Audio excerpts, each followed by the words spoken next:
বন্ধুরা আজকের ভিডিওতে আপনাদের জন্য ইন্ডিয়ান ব্যাংকিং সেক্টরের 2023-24 অর্থবর্ষের সবথেকে সেরা great fundamentally sound banking company discuss করব, যে কোম্পানিটা যদি আপনি একটু লং টার্ম টাইম পিরিয়ড রাখতে পারেন, লং টার্ম হোল্ড করতে পারেন, তাহলে ডেফিনেটলি এই কোম্পানিটায় আপনি মাল্টিব্যাগার রিটার্ন জেনারেট করার অপরচুনিটি পেয়ে যাবেন। কারেন্ট মার্কেট প্রাইস থেকে কোম্পানিটা 5-7 বছরের জন্য যদি হোল্ড করা যায়, আমার এক্সপিরিয়েন্স এবং আমার নলেজ বলছে যে এখান থেকে কম করে 7 থেকে 10 গুণ হওয়ার পোটেনশিয়াল রয়েছে। কিন্তু অবশ্যই মাথায় রাখবেন, যদি আপনার লং টার্ম টাইম পিরিয়ড থাকে তাহলেই কোম্পানিটা থেকে আপনি এত মাল্টিব্যাগার রিটার্ন জেনারেট করার অপরচুনিটি পাবেন। এবং কোন কোন পয়েন্টের উপর বেস করে এই কোম্পানিটায় এত বড় টার্গেট আমি অ্যাচিভ করার কথা বলছি, প্রত্যেকটা পয়েন্ট ইনডেপথ অ্যানালাইসিস করে আপনাদের বোঝানোর চেষ্টা করব। এই যে অ্যানালাইসিসটা আজকে আপনার সাথে শেয়ার করব, এটা একটা ইনডেপথ অ্যানালাইসিস। সুতরাং যদি আপনার স্টক মার্কেট শেখার জন্য রিয়েলি আগ্রহ থাকে, তাহলে ডেফিনেটলি এই কোম্পানিটায় যে ধরনের অ্যানালাইসিস আপনার সাথে করে দেখাবো, সেটা আপনাকে অনেক বেশি অ্যাপ্রিসিয়েট করবে যে কোনো ব্যাংকিং কোম্পানি কিভাবে আমরা অ্যানালাইসিস করতে পারি। যদি আপনি সত্যি স্টক মার্কেট শিখতে চান, তাহলে ডেফিনেটলি এই ভিডিওটা আপনার অনেক হেল্প করতে পারে। এই ভিডিওতে আমি যে ইম্পর্টেন্ট ডেটাগুলি প্রেজেন্ট করব, সেই ডেটাগুলি সচরাচর আপনি ইউটিউবে 100টা ইউটিউবারকে খুঁজলে হয়তো একজন ইউটিউবার এরকম ধরনের অ্যানালাইসিস আপনাকে প্রেজেন্ট করতে পারবে। সুতরাং এই যে অ্যানালাইসিসগুলো করব, অবশ্যই মনোযোগ সহকারে বোঝার চেষ্টা করবেন, কারণ এই অ্যানালাইসিসটা করার জন্য আমাকে অনেকটা টাইম দিতে হয়েছে কোম্পানিটা অ্যানালাইসিস করার জন্য, যেখানে কোম্পানির অ্যানুয়াল রিপোর্টের ভেতরে গিয়ে বেশ কিছু ইম্পর্টেন্ট পয়েন্ট আমি বাছাই করে উঠিয়ে এনেছি, যেই পয়েন্টসগুলোর উপর বেস করে আমার এক্সপেকটেশন এবং আমার নলেজ, আমার এক্সপিরিয়েন্স বলছে যে এই ব্যাংকিং কোম্পানিটাকে যদি আমরা লং টার্মের জন্য হোল্ড করতে পারি, তাহলে ডেফিনেটলি কোম্পানিটা থেকে মাল্টিব্যাগার রিটার্ন জেনারেট করার অপরচুনিটি রয়েছে। কোম্পানিটা অলরেডি প্রিভিয়াস 1 বছর টাইম পিরিয়ডে রকেটের মতন রিটার্ন দিয়েছে, কিন্তু কোশ্চেন হলো এই যে রকেটের মতন রিটার্ন দিয়েছে, এখান থেকে কোম্পানি আর কতটা গ্রোথ অপরচুনিটি রয়েছে, অথবা শেয়ার প্রাইস কতটা উপরে যেতে পারে, আপসাইড পোটেনশিয়াল কতটা রয়েছে, সেটা বোঝার জন্য সবার প্রথমে কোম্পানির মধ্যে অ্যাডভান্টেজ কি আছে সেটা আমাদের বুঝতে হবে। কারণ মার্কেটে অনেক গ্রেট ব্যাংকিং কোম্পানি রয়েছে, HDFC ব্যাংক রয়েছে, ICICI ব্যাংক রয়েছে, এক্সিস ব্যাংক রয়েছে। তো এই কোম্পানিটা এখন মিড রেঞ্জের ব্যাংক আছে, কিন্তু নিয়ার ফিউচারে HDFC এবং ICICI হওয়ার মতন গ্রোথ পোটেনশিয়াল কোম্পানির মধ্যে রয়েছে। কোম্পানির প্রিভিয়াস ট্র্যাক রেকর্ডও কিন্তু আমাদের সেটাই ইন্ডিকেট করছে।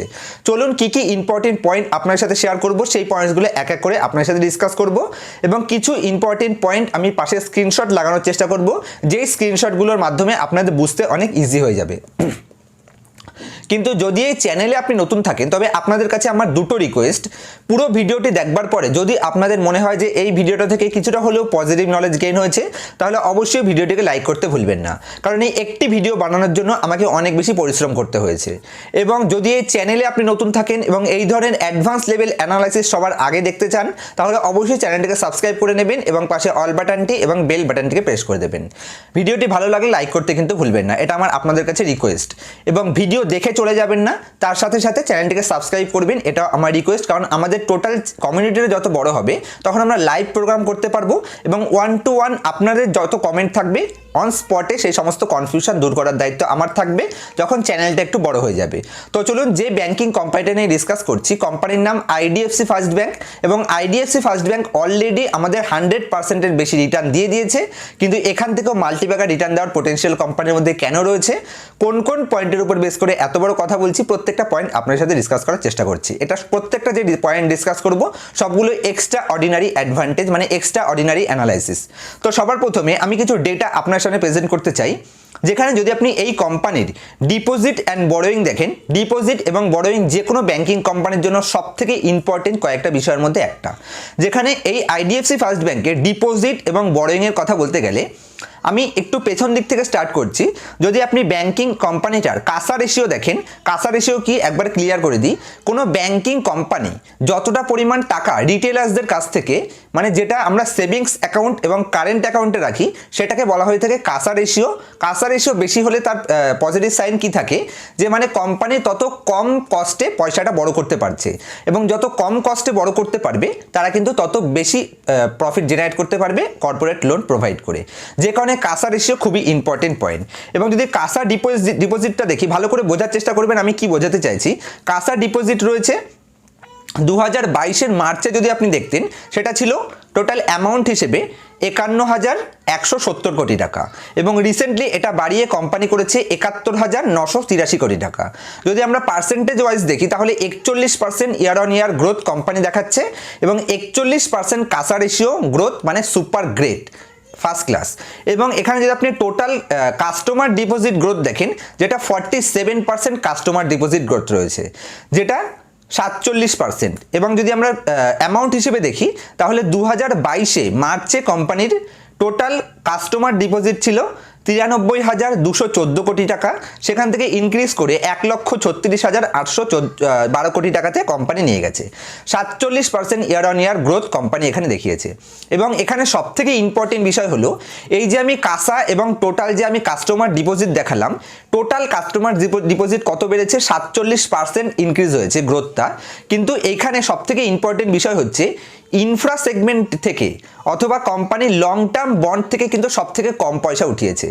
কোম্পানি লং টার্ম বন্ডের থেকে যত কম পয়সা উঠাবে, গ্রোথ সেখানে যত কম থাকবে সেটা তত পজিটিভ সাইন। যেখানে যদি আমি গ্রোথ হিসেবে দেখি, গ্রোথ রেট হিসেবে দেখি, তাহলে লং টার্ম বন্ডের থেকে কোম্পানি যে গ্রোথ হয়েছে সেটা নেগেটিভ, মানে লেটেস্ট ইয়ারে কোম্পানি -4% লং টার্ম বন্ড থেকে পয়সা বড় করেছে, এবং ইনফ্রা বন্ডের থেকে কোম্পানি -24% পয়সা বড় করেছে। মানে যে হিসেবে কোম্পানি অতীতে ইনফ্রা সেগমেন্ট থেকে এবং লং টার্ম ডিপোজিট থেকে, লং টার্ম বন্ডের থেকে কোম্পানি পয়সা বড় করতো, সেটাকে এখন ডিক্রিজ করছে, এবং কাস্টমারের থেকে, কাসা রেশিও থেকে কোম্পানি তাদের বড়োইংকে ইনক্রিজ করার চেষ্টা করছে, যেটা যে কোনো ব্যাংকিং কোম্পানির জন্য সব থেকে ইম্পর্টেন্ট পয়েন্ট। আমি একবার খুব শর্টে সামারাইজ করে দিচ্ছি। মানে কোম্পানি রিটেল পাবলিকের কাছ থেকে কাসা রেশিওর মাধ্যমে বেশি পয়সা বড় করছে, সেখানে 40%-এর উপরে গ্রোথ করছে। কিন্তু যদি আপনি কোম্পানির এখানে মানে লং টার্ম বন্ডের কথা বলি অথবা ইনফ্রা বন্ডের কথা বলি, যেখান থেকে কোম্পানি হাই ইন্টারেস্টে বড় করতে হয়, তার পার্সেন্টেজটা কোম্পানির গ্রোথটা কন্টিনিউয়াসলি নেগেটিভে নিয়ে এসছে। মানে ইনফ্রা সেগমেন্ট থেকে কোম্পানি -24% গ্রোথ দেখিয়েছে, এবং কোম্পানি লং টার্ম বন্ডের থেকে -4%। কিন্তু সেম টাইম পিরিয়ডে কোম্পানি, আপনি যদি কাসা ডিপোজিট দেখেন, সেটা 41% গ্রোথ করেছে। মানে টোটাল কাস্টমার ডিপোজিট যদি দেখেন তাহলে 47% গ্রোথ করেছে, কিন্তু তার এগেনস্টে কোম্পানি লং টার্ম বন্ড অথবা কোম্পানি ইনফ্রা বন্ডের থেকে -20% গ্রোথ করেছে। Super great. মানে কোম্পানি যেখানে হাই বড় করে, মানে হাই ইন্টারেস্ট পে করতে হয়, তার উপর ডিপেন্ডেন্সি কম করছে, এবং যেখানে লো ইন্টারেস্টে পয়সা পাওয়া যায় তার উপর ডিপেন্ডেন্সি কোম্পানি বাড়াচ্ছে। এবং যদি আমরা সেগমেন্ট ওয়াইজ কোম্পানির এনপিএ দেখি, net NPA, non performing asset, সেটাও কন্টিনিউয়াসলি ইমপ্রুভ করছে। নন পারফর্মিং অ্যাসেট খুব শর্টে বুঝিয়ে দিচ্ছি, যেই টাকাটা ব্যাংকের উদ্ধার হওয়ার নয়, মানে কাউকে ব্যাড লোন দিয়েছে সেই লোনটা আর পাবে না, সেটাকে বলা হয় থাকে এনপিএ। সুতরাং যে কোনো কোম্পানির ক্ষেত্রে, ব্যাংকিং কোম্পানির ক্ষেত্রে এনপিএ যত ইমপ্রুভ করতে পারবে সেটা তত পজিটিভ সাইন, যত কম এনপিএ হবে তত পজিটিভ। এবং কোম্পানি এনপিএর উপরেও একটা ড্রাস্টিকলি চেঞ্জ করছে, যেখানে যদি আমরা রিটেল এবং কমার্শিয়াল সেগমেন্ট থেকে দেখি, যেই সেগমেন্ট থেকে এনপিএ হওয়ার চান্স থাকে 0.55%, এবং কর্পোরেট নন ইনফ্রা সেগমেন্ট থেকে এনপিএ সব থেকে কম হয়ে থাকে 0.01%, এবং ইনফ্রা সেগমেন্ট থেকে সব থেকে বেশি এনপিএ হওয়ার চান্স থাকে। মানে ইনফ্রা রিলেটেড কোম্পানিগুলোকে যত বেশি লোন প্রোভাইড করবে, সেখানে এনপিএ হওয়ার চান্স তত বেশি থাকে। সেক্ষেত্রে 15% এনপিএ হওয়ার চান্স থাকে।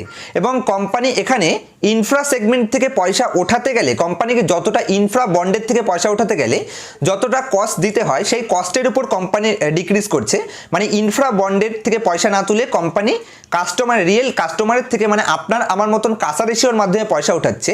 এবং কোম্পানি ইনফ্রা সেগমেন্টে যেহেতু সব থেকে বেশি ঋণ প্রোভাইড করলে সেখানে এনপিএ হওয়ার চান্স বেশি থাকে, সুতরাং কোম্পানি এখানে রিটেল লোনের উপর মানে এক্সপোজার বাড়াচ্ছে এবং ইনফ্রা সেগমেন্টের উপর এক্সপোজার কমাচ্ছে।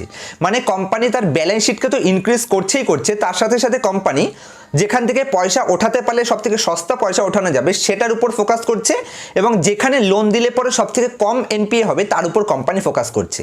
একটা হিউজ ইমপ্রুভমেন্ট। আদার্স যত ব্যাংকিং কোম্পানি আছে প্রত্যেক ব্যাংকের তুলনায় এই ব্যাংকিং কোম্পানিতে ইমপ্রুভমেন্টের চান্স অনেক বেশি দেখতে পাচ্ছি, বেশ কিছু পজিটিভ সাইন দেখতে পাচ্ছি। চলুন এবার আইডিএফসি ফার্স্ট ব্যাংক কোম্পানির লোন অ্যান্ড অ্যাডভান্সেসের সম্পর্কে ইন্টারেস্ট কিছু পয়েন্ট আপনার সাথে ডিসকাস করি।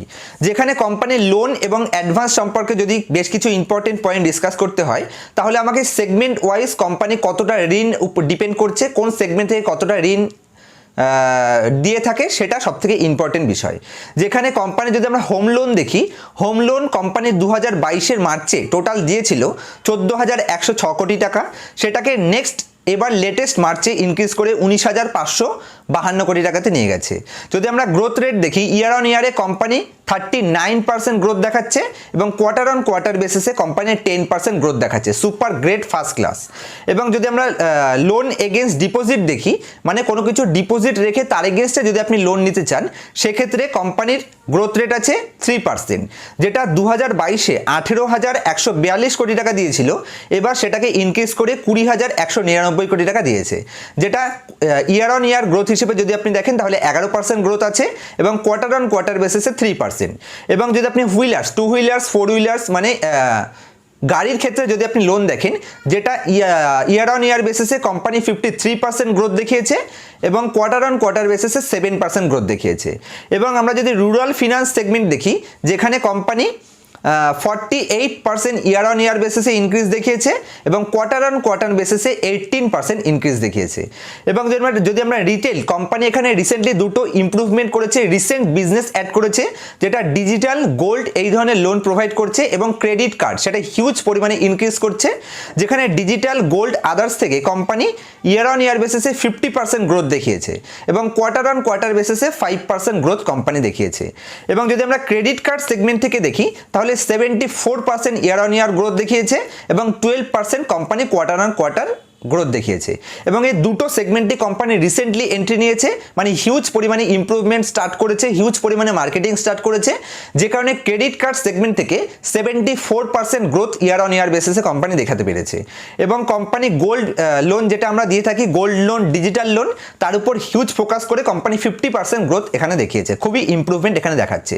এবং এখানে সবথেকে ইন্টারেস্টিং বিষয় হচ্ছে, যদি ইনফ্রা সেগমেন্টের লোনের কথা বলেন, যেটা নেগেটিভ গ্রোথ দেখিয়েছে 32%, মানে ইনফ্রা সেগমেন্টে কোম্পানি অতীতে যা গ্রো করতো সেই তুলনায় কোম্পানি 32% নেগেটিভ মানে ডিক্রিজ করেছে, এটা খুবই পজিটিভ সাইন। এবং কোয়ার্টার অন কোয়ার্টার বেসিসে 16% নেগেটিভ গ্রোথ দেখিয়েছে, যেটা খুবই পজিটিভ। এবং আদার সেগমেন্ট থেকে যেহেতু এখানে আমাদের এনপিএ হওয়ার চান্স বেশি থাকে, সেখান থেকেও ইয়ার অন ইয়ার বেসিসে কোম্পানি 35% নেগেটিভ গ্রোথ দেখিয়েছে এবং কোয়ার্টার অন কোয়ার্টার বেসিসে 14% নেগেটিভ গ্রোথ দেখিয়েছে। তাহলে ভালোভাবে যদি আমরা এটাকে সামারাইজ করতে চাই, তাহলে যেই সব সেগমেন্টে লোন প্রোভাইড করে কোম্পানি সবথেকে এনপিএ হওয়ার চান্স কম থাকে এবং সবথেকে প্রফিট হওয়ার চান্স বেশি থাকে, কম রিস্কি লোন প্রোভাইড করতে পারবে, সেক্ষেত্রে কোম্পানি হাই ইনক্রিজ দেখিয়েছে। এবং যেগুলো মানে রিস্কি সেগমেন্ট, যেরকম আমরা ইনফ্রা সেগমেন্ট ধরি অথবা আদার্স ধরি, যেখানে কোম্পানির 16 থেকে 17% ইয়ার অন ইয়ার বেসিসে ডিক্রিজ দেখিয়েছে এবং কোয়ার্টার অন কোয়ার্টার বেসিসে 16 থেকে 14% ডিক্রিজ করেছে এবং ইয়ার অন ইয়ার বেসিসে কোম্পানি 32 থেকে 35% ডিক্রিজ দেখিয়েছে, খুবই ইম্পর্টেন্ট বিষয়। এবং কোম্পানি হোম লোনের উপর হিউজ ফোকাস করছে, 39% গ্রোথ করছে, ক্রেডিট কার্ড এবং ডিজিটাল অথবা গোল্ড থেকে কোম্পানি 50%-এর উপরে গ্রোথ করেছে, যেটা খুবই পজিটিভ সাইন। এবং কোম্পানির কাসা রেশিও, যে কোনো ব্যাংকিং কোম্পানির জন্য সবথেকে ইম্পর্টেন্ট বিষয় কাসা রেশিও। যদি আমরা গ্রোথ রেট হিসেবে দেখি, কাস্টমার ডিপোজিট হিসেবে, তাহলে কাসা রেশিও দেখুন কী হারে গ্রো করছে। মার্চ 2018-তে কোম্পানির রিটেল কাসা ছিল টোটাল 20%, সেটাকে রিসেন্টলি যদি আমরা দেখি তাহলে নিয়ারলি 80%-এ নিয়ে গেছে। 20% থেকে কাসা ইনক্রিজ করে 80% নিয়ে গেছে মাত্র 3-4 বছরের টাইম পিরিয়ডে। সুতরাং হিউজ পরিমাণে মানে ইম্পর্টেন্ট পজিটিভ সাইন এই কোম্পানির মধ্যে দেখতে পাচ্ছি, যে প্রত্যেকটা পজিটিভ সাইন এই কোম্পানিকে নিয়ার ফিউচারে একটা গ্রেট কোম্পানি বানাতে হেল্প করবে। এবং যদি কোম্পানির এই যে কাসা রেশিও ইমপ্রুভ হচ্ছে, এর মেন রিজনগুলো যদি আমরা দেখি, তাহলে কাস্টমার চার্জেসকে কোম্পানি কন্টিনিউয়াসলি রিডিউস করছে। মানে আমরা যখন কোনো ব্যাংকে অ্যাকাউন্ট ওপেন করতে চাই, খাতা ওপেন করতে যাই, সেক্ষেত্রে কি হয়, ব্যাংক আমাদের SMS চার্জ নেয়, এরকম হাবি জাবি অনেক চার্জ নিয়ে থাকে, ডেবিট কার্ডের উপর অনেক টাকা হাই চার্জেস নিয়ে থাকে এবং ইয়ারলি মেনটেনেন্স চার্জ নিয়ে থাকে, যেটা এই ব্যাংকটা আইডিএফসি ফার্স্ট ব্যাংক কোম্পানি অনেক কিছুর উপর কাট করে সেটার পার্সেন্টেজকে কম করেছে, যে কারণে হিউজ পরিমাণে কাসা রেশিও ইমপ্রুভ হচ্ছে কোম্পানির। এবং কোম্পানির যেই যে সেগমেন্টে ব্যাড ঋণ হয়ে থাকে, মানে এনপিএ বেশি হয়ে থাকে, সেখানে কোম্পানি তার উপর ডিপেন্ডেন্সি কম করছে এবং যেখান থেকে এনপিএ হওয়ার চান্স সব থেকে কম থাকে এবং বেশি প্রফিট হওয়ার চান্স থাকে, কম রিস্কে বেশি প্রফিট, তার উপর কোম্পানি বেশি ফোকাস করছে। সুতরাং এই পজিটিভ সাইনগুলো দেখার পরে আমার পার্সোনাল এই যে পয়েন্টগুলো আমি আপনার সাথে ডিসকাস করলাম, এই পয়েন্টসগুলো কিন্তু কোম্পানির অ্যানুয়াল রিপোর্ট ঘেটে ঘেটে এক একটা ইম্পর্টেন্ট পয়েন্ট আমি আপনার সামনে প্রেজেন্ট করেছি, যেখানে 100 থেকে 200 পেজ আমাকে টোটাল অ্যানালাইসিস করতে হয়েছে, তারপরে গিয়ে এই পয়েন্টসগুলো আমি আপনার সামনে প্রেজেন্ট করতে পারলাম। সুতরাং কতটা কতটা খাটনি করে এই পয়েন্টসগুলো আপনার সাথে ডিসকাস করতে হয়েছে নিশ্চয়ই আপনারা বুঝতে পেরেছেন। যদি আপনাদের মনে হয় যে এই ভিডিওটা থেকে কিছুটা হলেও পজিটিভ নলেজ গেইন হয়েছে, তাহলে অবশ্যই ভিডিওটিকে লাইক করতে ভুলবেন না। চলুন এবার খুব শর্টে এই কোম্পানির ফিনান্সিয়াল স্টেটমেন্ট আমি স্ক্রিনারে নিয়ে গিয়ে আপনাদের বোঝানোর চেষ্টা করব এবং শুধু ইম্পর্টেন্ট পয়েন্টগুলোই আপনার সাথে ডিসকাস করব। চলুন ফিনান্সিয়াল স্টেটমেন্ট বোঝার জন্য আমি স্ক্রিনারে নিয়ে যাচ্ছি আপনাদের। তো আমি স্ক্রিনারে আইডিএফসি ফার্স্ট ব্যাংক ওপেন করে নিয়েছি, যেখানে কোম্পানির মার্কেট ক্যাপিটালাইজেশন 52,827 কোটি টাকা আছে। এখান থেকে হিউজ পরিমাণে যেহেতু গ্রো করছে, মার্কেট ক্যাপিটালাইজেশনে এখানে ইনক্রিজ হওয়ার চান্স আছে এবং মাত্র 21 পিতে কোম্পানিটা আপনি পেয়ে যাচ্ছেন। বর্তমানে যদি আমি রিটার্ন অন ইকুইটির কথা বলতে হয়, তাহলে অলমোস্ট 12%-এর কাছাকাছি রিটার্ন অন ইকুইটি জেনারেট করছে এবং নিয়ার ফিউচারে এটা আরও বেশি ইনক্রিজ করবে, আমার এক্সপেকটেশন সেটাই বলছে, যে হিসেবে গ্রোথ এখানে আমি দেখতে পাচ্ছি। এবং যদি আপনি কোম্পানির এখানে প্রাইস টু বুক হিসেবে দেখেন, তাহলে প্রাইস টু বুক হিসেবেও কোম্পানি অলমোস্ট অনেকটা রিজনেবল ভ্যালুতেই রয়েছে। 2 টাইমস প্রাইস টু বুক ভ্যালুতে কোম্পানি ট্রেড করছে। এখান থেকে কোম্পানি যত বেশি রিজার্ভকে ইনক্রিজ করবে, তত কিন্তু প্রাইস টু বুকও ইনক্রিজ হবে। সুতরাং শেয়ার প্রাইস ইনক্রিজ তো হবেই, তার সাথে সাথে কোম্পানির প্রাইস টু বুকও যেহেতু ইনক্রিজ হবে, সুতরাং ডবল বেনিফিট এখান থেকে আমরা পাওয়ার পোটেনশিয়াল রয়েছে। কারণ যত বেশি কোম্পানির রিজার্ভকে বাড়াবে, তত বেশি বুক ভ্যালু বেড়ে যাবে এবং সেক্ষেত্রে কোম্পানির বুক ভ্যালুটা আরও ডিক্রিজ হয়ে যাবে, যে কারণে প্রাইস অ্যাপ্রিসিয়েট হওয়ার চান্স থাকবে। এবং সেকেন্ড পয়েন্ট, যদি আমরা বর্তমানে কোম্পানিটা দেখি, তাহলে একটা গ্রেট রিটার্ন প্রোভাইড করে দিয়েছে।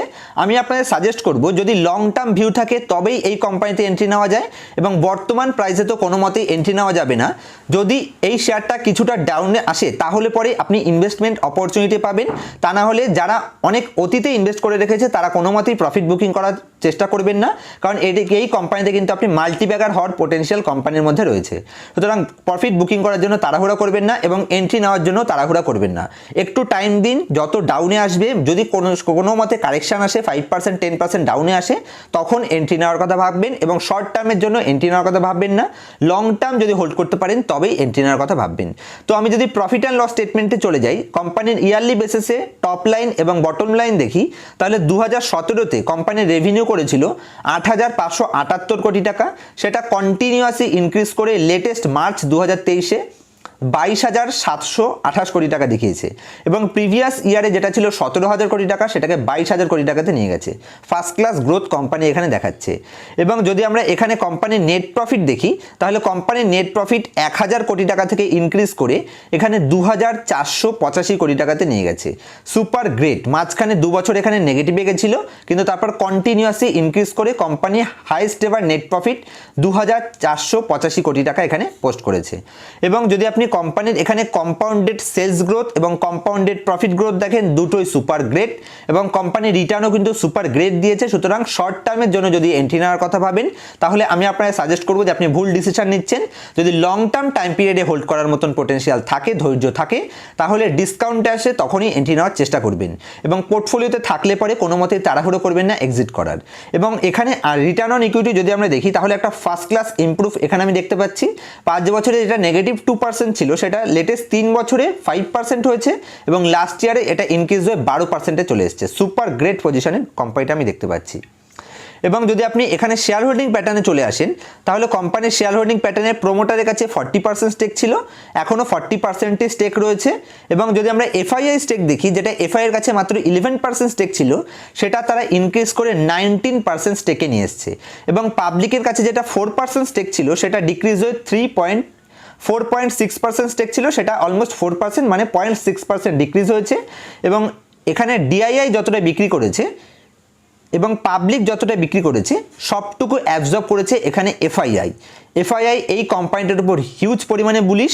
এবং যদি আমরা পাবলিকের স্টেকের মধ্যে ক্লিক করি, তাহলে পাবলিকের মধ্যে দেখুন এখানে একটা সময় 38% পাবলিকের স্টেক ছিল, এখান থেকে 7% স্ট্রং হ্যান্ড বিক্রি করেছে, সেটা কিন্তু মানে স্ট্রং হ্যান্ডের কাছেই গেছে, এফআই এর কাছে ট্রান্সফার হয়েছে।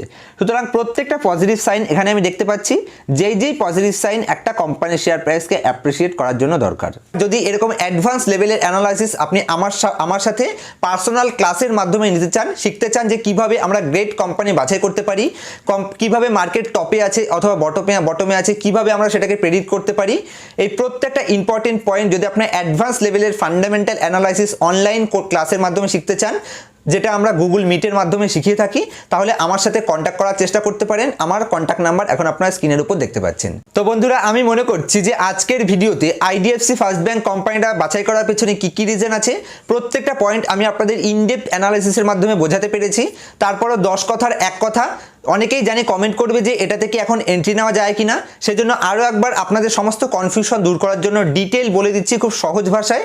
যদি আপনার কাছে অতীতে কম প্রাইসে পারচেস করা থাকে, সেখান থেকে এক্সিট করার জন্য তাড়াহুড়া করবেন না, এবং যদি আপনি ফ্রেশ এন্ট্রি নেওয়ার কথা ভাবেন, তাহলে এই হাই প্রাইসে এন্ট্রি নিতে হবে না। যদি কোনো রকমের মার্কেট নেগেটিভ সেন্টিমেন্টের কারণে শেয়ার প্রাইসটা 10 থেকে 15% ডাউনে আসে, তখন এন্ট্রি নেওয়ার কথা আপনি ভাবতে পারেন ফ্রেশ এন্ট্রি নেওয়ার জন্য। এবং যদি শর্ট টার্ম টাইম হরাইজন থাকে 2 মাস বা 3 মাস বা 6 মাস, তাহলে এখানে এন্ট্রি নেওয়ার কথা চেষ্টা করবেন না। বাই চান্স প্রফিট বুকিং হলে এখানে আপনি লস বুক করতে আপনার হতে পারে।